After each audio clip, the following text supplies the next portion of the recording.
take the money and blow it. It's the world's greatest Ponzi scheme. Right. If we did it, we'd go to jail. But they can do it, and it's own big deal. You used a bad word earlier, politician. To me, it's a bad word now versus a public servant. And I think that's the distinction. I think everybody's a politician. When people say, why do you want to be a politician?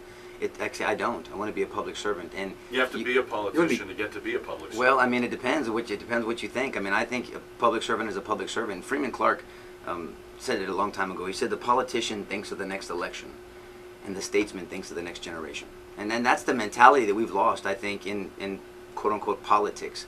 And I think it goes along with what Chad is saying. He's been advocating, and I've been enjoying your comments, but he's right. I mean, someone needs to do it for the right reason and be a public servant, and then let the chips fall where they may.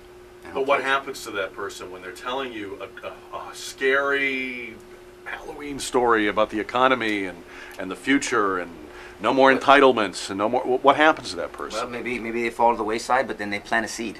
They sow a good seed. That's and what that's you were what you saying. need to do. That's what he's Someone trying to who say. may have to sacrifice. And I kind of said that earlier too. That it's a building block thing, and maybe some of the pioneers won't get the glory. But if they really are not thinking of themselves and thinking of the bigger picture, then they'll be all right. Someone's got to take one for the team. I mean, the truth, someone has to take one for the team. And until we find that person, you know, we were talking about Truman earlier during the break. If you ever watched the Gary Sinise movie with Truman, you notice that he didn't want to be there. That was the last place he wanted to do. He went there, he did his service, and then he went home. Yeah. And that was, to me, was just so telling.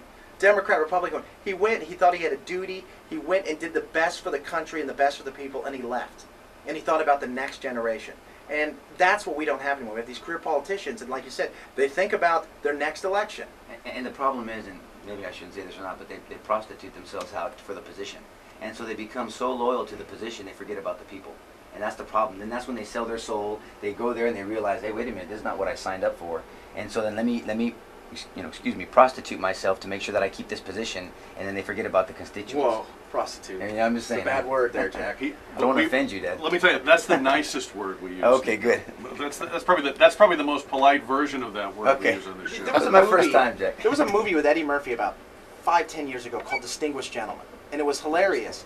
It was a movie where he was a con man, and he had the same name as the guy that was in his district who died, and he just assumed the guy's name. He just had the same name, and he ran, and he won, and he went there to make money.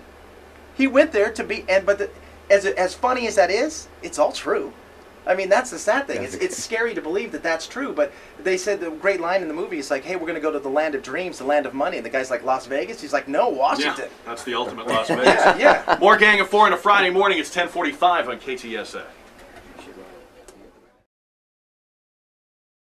KTSA News Time, 10:50 on a Friday morning. Gang of Four kicking off the weekend. Chad Benson, Ken Slavin, and Nicholas LaHood. Is it going to be Nico, Nicholas? On the ballot Whatever. is both. My grandma, Nico's short for Nicolas. It's Spanish, and my grandma called me Nico, and so just you go by either one.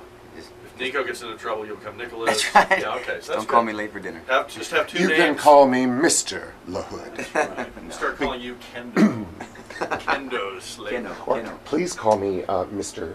District Attorney, because I've worked so hard to earn that title. Here's the proof. If you don't believe that this is this two-party thing is a joke, here's the proof. Have you been hearing this morning all this stuff coming out of the Florida Senate race, where they have the Republican, the Democrat, and then the independent, who was the Republican who thought he should get it, Charlie Crist. So they have a three-way race.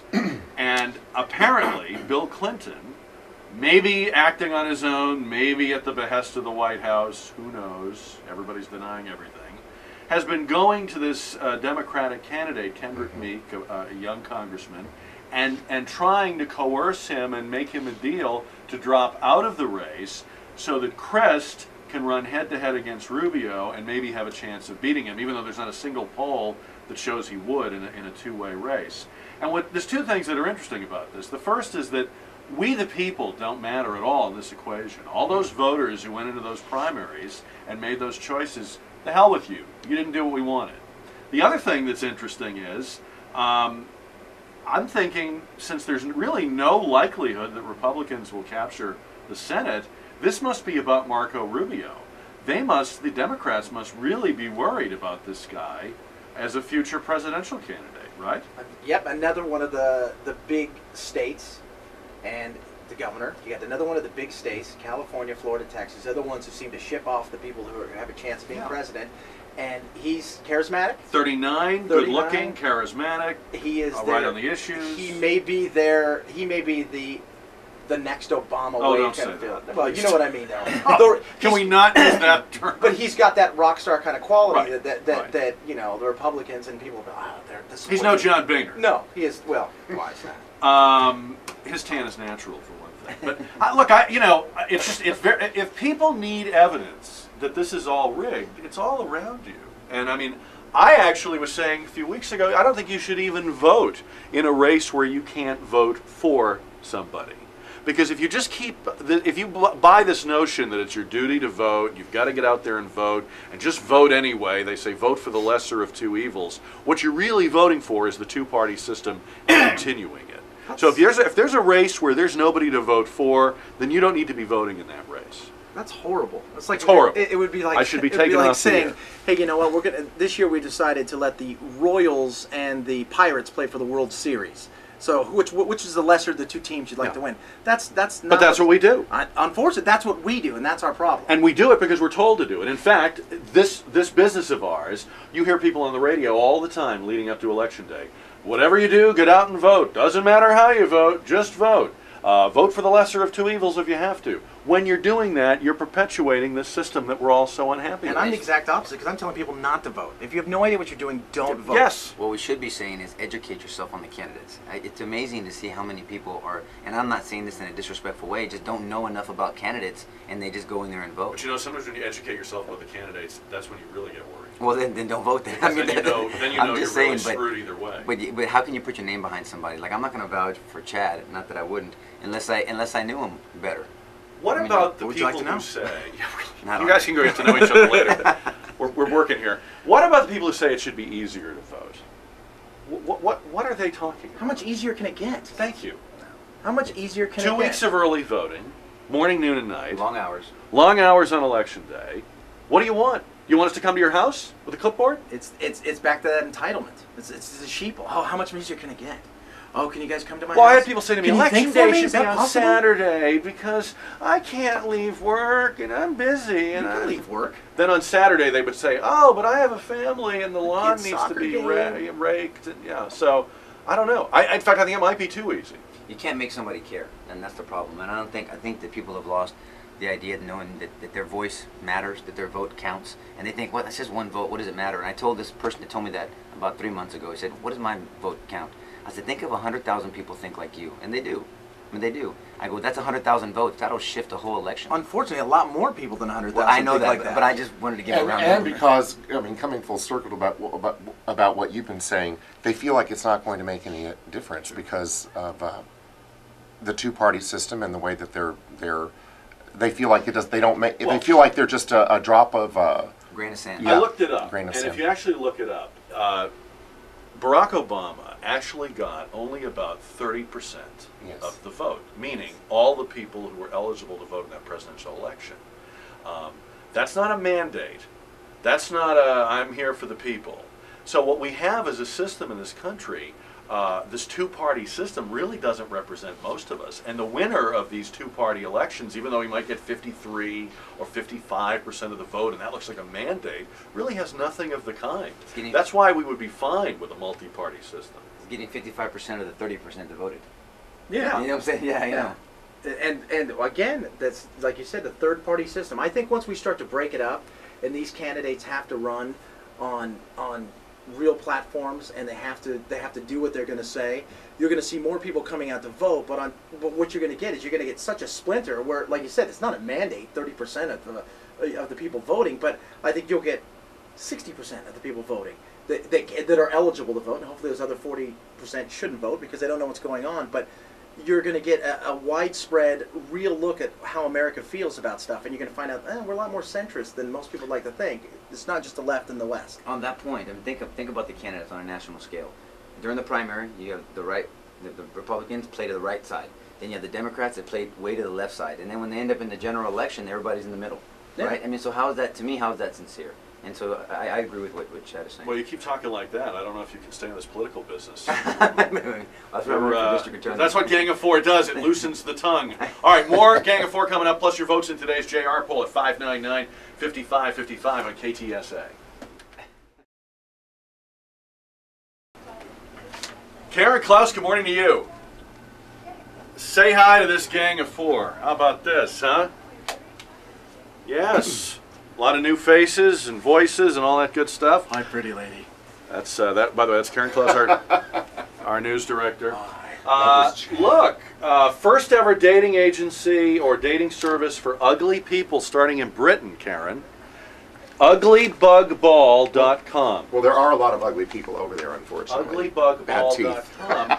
And what the reason they're in the news, they are celebrating their first engagement. What's that look like? You want to see the picture? Yeah. Tom Clifford and Janine Walker have found each other on this website. Here you go, guys. Oh my, who's How who? about that? Who's who there? He says, Tom Walker says he has a face that scares children. And the blind. And she could be a lot prettier if she didn't have that hair. like, look at Ken already doing a makeover.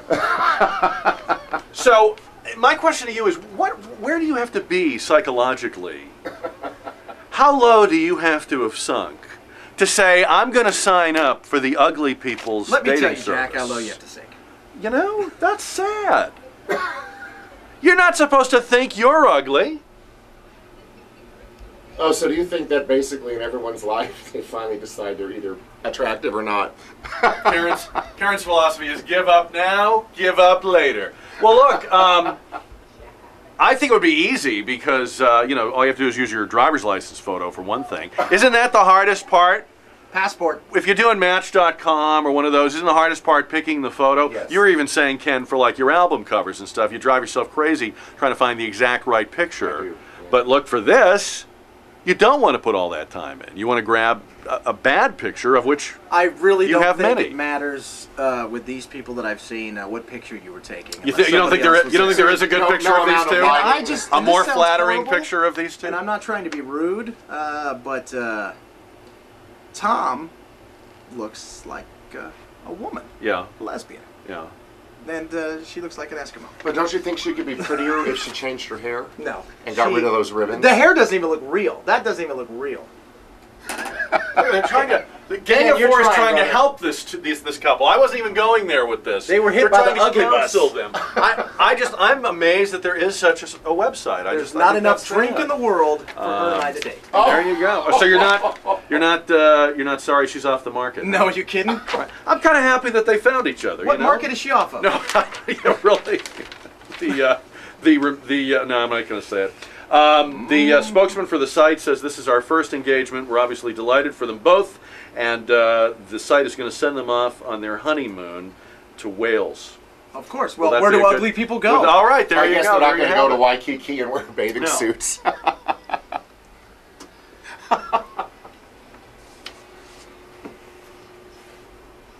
Let's send them somewhere cold and damp where they'll stay fully clothed throughout the entire honeymoon. All right. Well, I feel a little sorry for people that think they belong on an ugly people's website. I mean, that's No, just, you don't. I do. How I do you do. feel sorry for somebody? I feel You're sorry ugly, for you know you're ugly. I feel sorry. Well, yeah, but that doesn't mean I'm gonna put myself on a website. I'm not gonna brag about it.